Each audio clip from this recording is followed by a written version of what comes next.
Hello, आज हम भारत के पॉलिटिकल साइंस के बारे में पढ़ेंगे, जिसके अंदर हम सभी इम्पोर्टेंट चीज़ें इसमें पढ़ लेंगे जो हम एक फास्ट रिवीजन कह सकते हैं।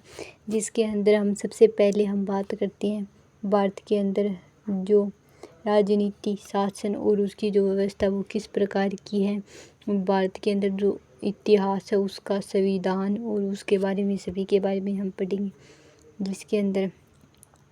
जिसके अंदर हम भारत के इतिहास, संविधान, उसके निर्माण के बारे में, भारत के अंदर शासन व्यवस्था किस प्रकार की है,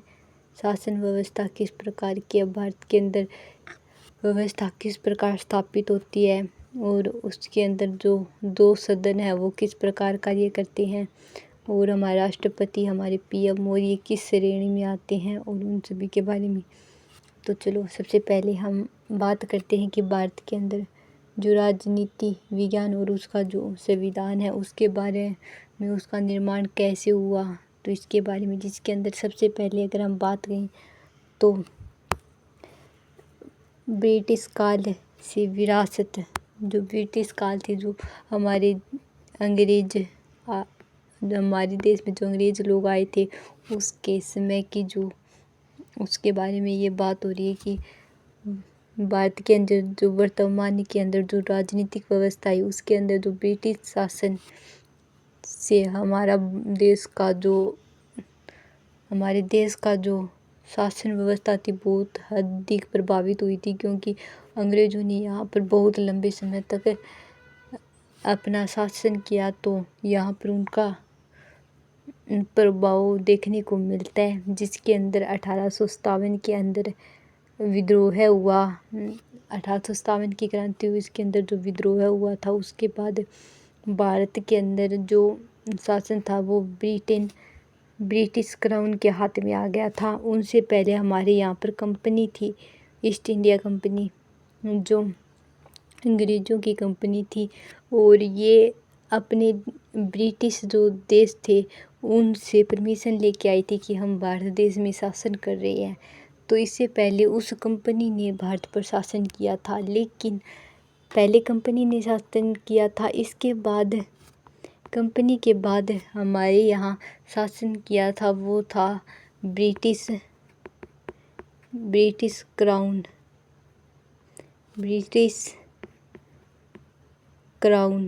ने यहाँ पर शासन किया था। जिसके अंदर हम बात करते हैं कि यहाँ पर शासन 1857 में इनके पास आया था। ब्रिटिश क्राउन के पास 1857 में शासन आया था।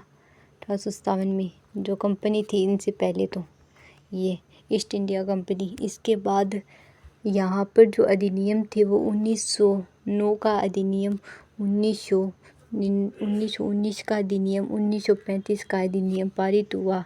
जिसके अंदर जो भारत के अंदर जो संसदीय प्रणाली और जो चुनाव हुए थे उसके अंदर द्विशासनीय विधायिका की जो नींव इस समय रखी थी। 1909 के अंदर भारत के अंदर 2 अधिनियम आया था, और 1919 के अंदर, और फिर इसके बाद 1935 के अंदर। इन तीनों अधिनियम का मुख्य योगदान हमारे शासन व्यवस्था को स्थापित करने में इसका बहुत मुख्य योगदान है। जिसके बाद हम कह सकते हैं कि यहाँ पर चुनाव व्यवस्था और द्विसंदीय विधायिका की नींव यहाँ पर रखी गई। जिसके बाद हमारे नेक्स्ट पॉइंट आता है कि संविधान स्वतंत्रता संग्राम का प्रभाव, जो हमारे देश में स्वतंत्रता के लिए संग्राम हुआ था कि हमें आज़ादी चाहिए, तो उसका भी हमारे देश के अंदर प्रभाव था। क्योंकि इतना बड़ा अगर कोई आंदोलन हो रहा है तो उसका प्रभाव होना बहुत ही निश्चित है। तो इसके बाद हमारे उसमें आंदोलन का नेतृत्व हमारे महात्मा गांधी कर रहे थे, और ये एक राजनीतिक विचारधाराओं को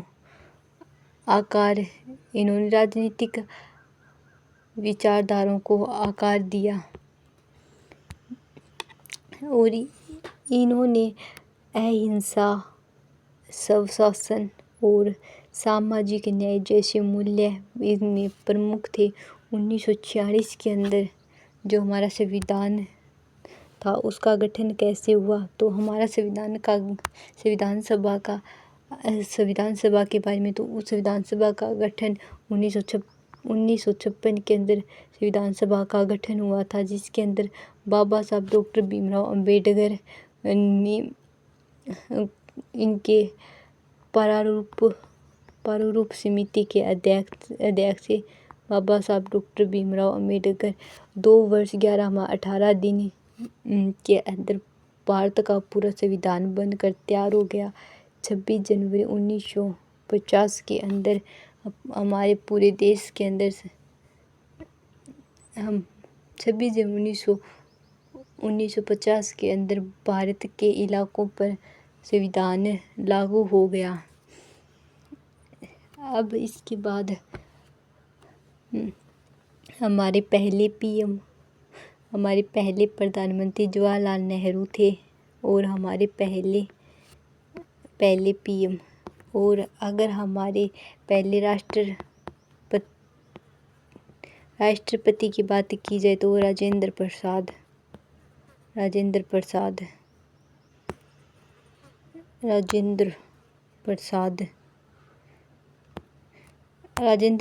थे, वो हमारे पहले पीएम थे। राजेंद्र प्रसाद वो हमारे पहले सीएम थे और जो राष्ट्रपति थे वो हमारे राजेंद्र प्रसाद थे। और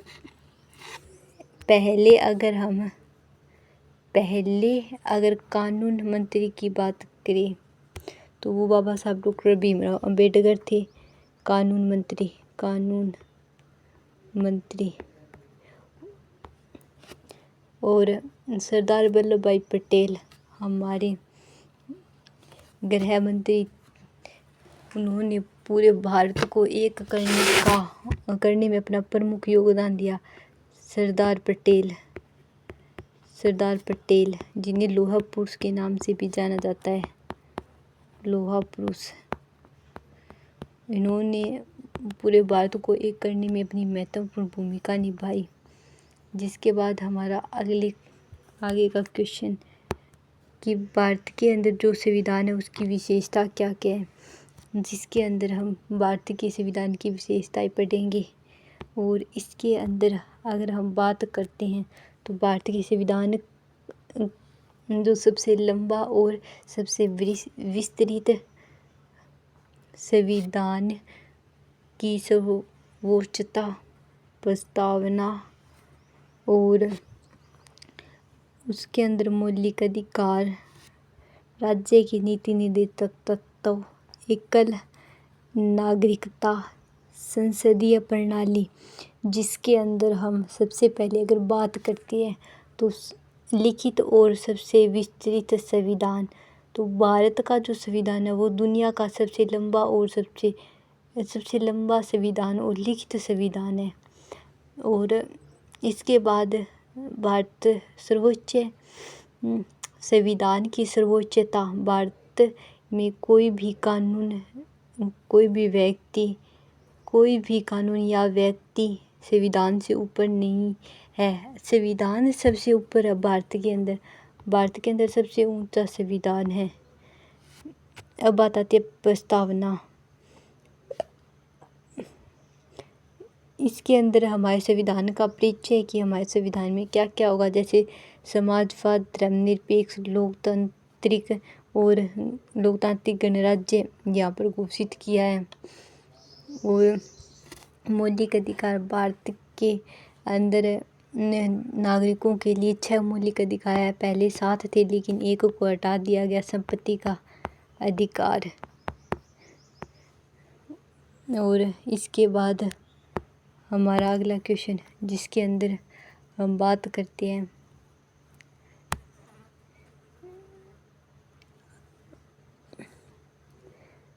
फंडामेंटल राइट, जो मौलिक कर्तव्य वो हमारे 11 है। पहले हमारे 10 थे और एक को बाद में जोड़ा गया है। तो उसके बाद 11 हो गई। भारत के अंदर बचाने के 6 बुनियादी अधिकार है और फंडामेंटल जब भारत की है ये कर्तव्य अधिकार हो गए, लेकिन कर्तव्य अब भारत के अंदर 11 है। कर्तव्य की अगर बात की जाए तो वो हमारे 11 है। इसके बाद हमारा अगला क्वेश्चन कि DSP राज्य की नीति निर्देशक तत्व और राज्य की नीति निर्देशक तत्व एक कल्याणकारी राज्य की स्थापना की और एकल नागरिकता। एक कल्याणकारी राज्य है जिसमें सभी का कल्याण देखा जाता है। एकल नागरिकता, पूरे जो भारत के लोग हैं वो एक ही नागरिकता, उनके पास एक ही नागरिकता है, अलग अलग नागरिकता नहीं है। लेकिन कुछ देशों में 2 नागरिकता होती है, लेकिन भारत में एक ही है। संसदीय प्रणाली, भारत के अंदर जो संसदीय स्वरूप है वो कार्यपालिका विधायिका के प्रति जवाबदारी है। जो विधायिका के प्रति जवाबदारी है कार्यपालिका। अब बात आती है भारत की शासन व्यवस्था कि भारत के अंदर जो शासन व्यवस्था वो किस प्रकार की है। तो भारत के अंदर 3 प्रकार की शासन व्यवस्था है। एक तो केंद्र सरकार की, एक राज्य सरकार की और एक स्थानीय है, जिसके अंदर प्रमुख जो अंग है उन पर आधारित, जिसमें कार्यपालिका विधायिका और न्यायपालिका, जिसके अंदर कार्यपालिका विधायिका और न्यायपालिका। न्यायपालिका जो हमारी जो न्याय करती है, जैसे सुप्रीम कोर्ट और ये होते ही हमारी न्यायपालिका के अंदर आते हैं। अब बात आती है हमारे विधायकों की जो MLA और ये होते हैं उनके अंदर। और इसके बाद हमारा अगला केंद्रीय शासन व्यवस्था। इसके अंदर जो राष्ट्रपति, कार्यपालिका में राष्ट्रपति, उपराष्ट्रपति, प्रधानमंत्री, मंत्री परिषद और विधायिका का ही। तो अब हमारी बात आती है इसकी कार्यपालिका की। तो कार्यपालिका में सबसे पहले हमारे आते हैं राष्ट्रपति। तो राष्ट्रपति जिनका अनुच्छेद से संबंधित है 52 और ये एक सशस्त्र बलों का सर्वोच्च कमांडर है। ये हमारे तीनों सेनाओं, थल, जल और वायु, तीनों सेनाओं का प्रमुख होता है। प्रमुख हमारे राष्ट्रपति। अब बात आती है इनका चुनाव अप्रत्यक्ष रूप विधि से होता है। उपराष्ट्रपति राज्यसभा होता है, उसका अध्यक्ष होता है और इसी के बेस पर इनकी सैलरी आती है। इन्हें राज्यसभा का प्रधान सभापति भी कहते हैं। अब बात आती है प्रधानमंत्री। सरकार का प्रमुख और वास्तविक कार्यकारी होता है। मंत्री परिषद का मुख्य भी यही होता है। इसके बाद आता है मंत्री परिषद। इसके अंदर प्रधानमंत्री के नेतृत्व में विभिन्न जो मंत्रियों के अंदर जो समूह होते हैं, जो लोकसभा के प्रति जवाबदारी होती है, वो हमारी मंत्री परिषद होते हैं। इसके बाद आती है हमारी विधायिका। और विधायिका में हम बात करते हैं संसद। विधायिका में हम बात करते हैं संसद की। और संसद के 2 पार्ट होते हैं, एक तो लोकसभा और एक राज्यसभा। लोकसभा जिसके जो एक निम्न सत्र का माना जाता है, लेकिन राज्यसभा जो उच्च सदन मानते हैं। लोकसभा को हम निम्न सदन कहते हैं और इसे हम उच्च सदन। जैसे अगर लोक है, जैसे कोई भी लोकसभा, जैसे लोकसभा है, जैसे लोकसभा हो गई और एक राज्यसभा हो गई। तो लोकसभा लोग छोटे होते हैं थोड़े, और राज्य के जो लोग होते हैं वो बड़े हो जाएंगे। तो राज्य बड़ा हो गया तो यहाँ पर उच्च सदन, और लोग अगर छोटे हो गए तो यहाँ निम्न सदन। इस प्रकार जिसके अंदर 5 साल का चुनाव होता है और इन्हें सीधे लोग चुनते हैं। ये धन विधेयक ये धन विधेयक केवल इसी से यहाँ पर लोकसभा में धन विधेयक पेश होता है जो राज्यसभा में पेश नहीं होता। धन विधेयक लोकसभा में पेश होता है, तो धन विधेयक कहाँ पर पेश होता है? लोकसभा में। तो इसके बाद आता है हमारा राज्यसभा, जो ऊपरी संसद भी कहते हैं, और इसके अंदर संसद राज्यों की विधायिकाओं द्वारा चुनी जाती हैं और एक स्थानीय सदन होते हैं जिसके अंदर सदस्यों का कार्यकाल 6 वर्ष का होता है। यहाँ पर 6 वर्ष के होते हैं, यहाँ पर 5। इसके बाद आता है हमारा अगला क्वेश्चन जो न्यायपालिका से संबंधित है, जहाँ पर सर्वोच्च न्यायालय, उच्च न्यायालय और अधीनस्थ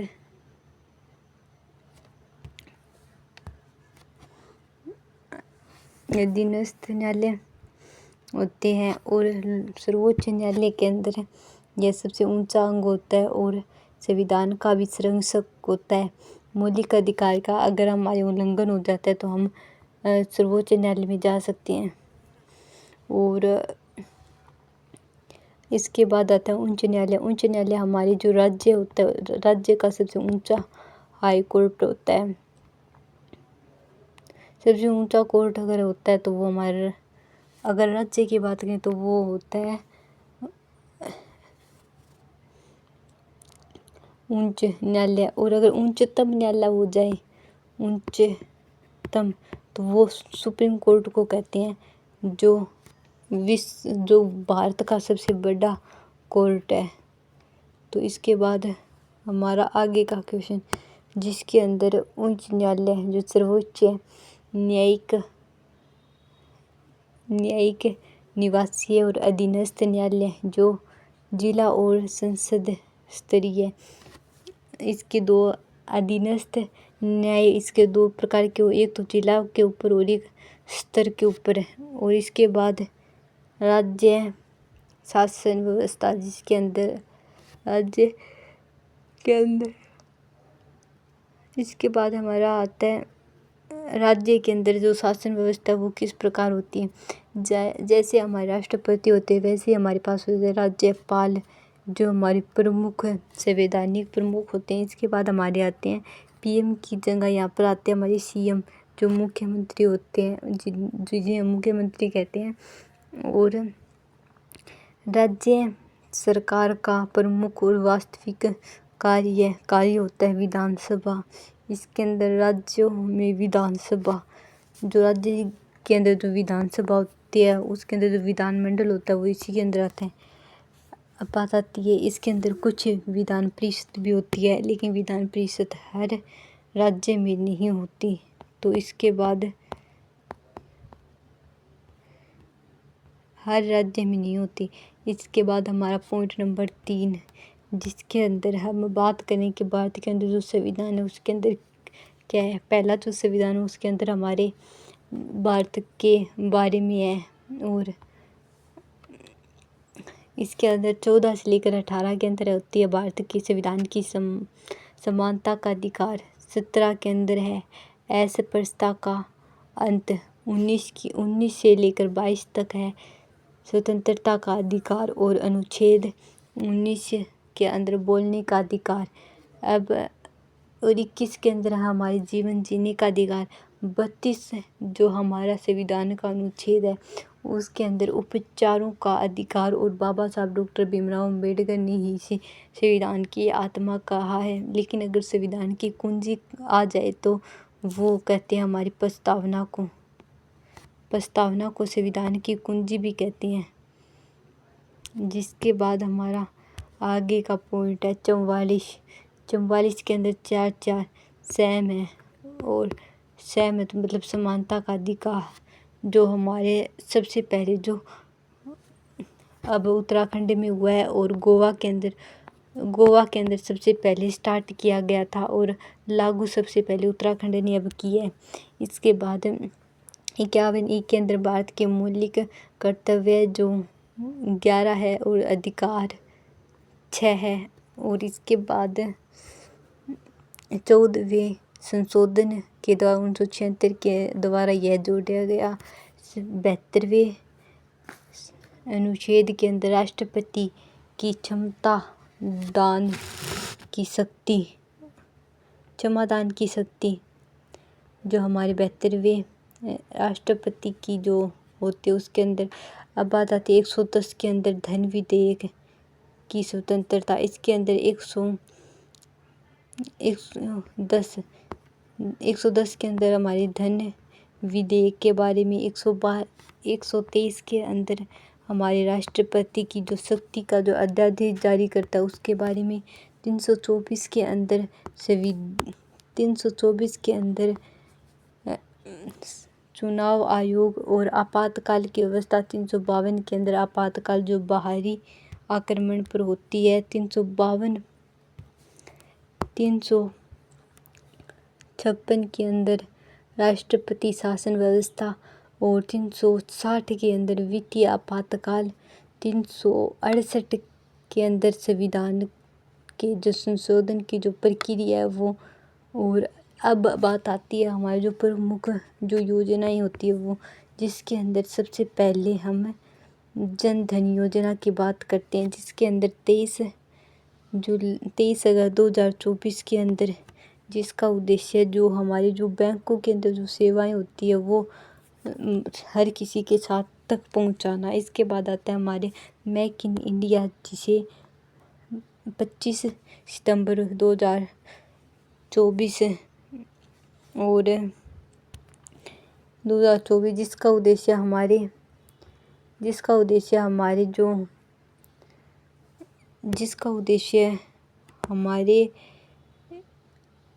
जो है ना चीज़ें उन्हें अपनी ही बनाना, उस चीज़ों को निर्माण करना, विनिर्माण का केंद्र इसका मुख्य उद्देश्य था। और इसके बाद आता है स्वतंत्र स्वच्छ भारत अभियान, जिसके अंदर 2 अक्टूबर 2014 तक भारत को स्वच्छ और खुले में शौच से मुक्त करवाना। अब बात आती है बेटी बचाओ बेटी पढ़ाओ जो 2024 के अंदर स्टार्ट की गई और बालिकाओं को जो शिक्षा के लिए ये हमारे हरियाणा से स्टार्ट हुई थी, क्योंकि हरियाणा के अंदर लिंगानुपात बहुत अधिक होने के कारण यहाँ से शुरू किया गया इसे। और अटल पेंशन योजना 9 मई 2015 के अंदर असंगठित क्षेत्र के अंदर जो श्रमिकों को वृद्ध अवस्था में जो सामाजिक सुरक्षा प्रदान करना, उसके लिए जो हमारे जो प्रधानमंत्री उन्होंने आवास योजना स्टार्ट की है। और यह 25 जून 2015 के अंदर और 222 तक सभी को आवास उपलब्ध करवाना इसका मुख्य उद्देश्य है। इसके बाद आयुष्मान भारत योजना, जिसके अंदर 23 सितंबर 2018 को गरीब लोग और जो कमज़ोर है उन्हें 5 लाख तक जो स्वास्थ्य बीमा योजना के लिए जो उन्हें मदद करना 5 लाख तक। और जल मिशन योजना 15 अगस्त 2019 के अंदर यह शुरू की गई जल मिशन योजना। और 2024 तक हर गांव तक यहाँ पर पानी पहुँचाना इसका मुख्य उद्देश्य है। और इसके बाद आती है हमारी प्रधानमंत्री किसान सम्मान निधि योजना जो 24 फरवरी 2019 के अंदर, जिसका उद्देश्य 6,000 रुपये प्रस्तावित करना। और अभी के लिए बस इतना ही, मिलते हैं नेक्स्ट वीडियो में, तब तक के लिए लाइक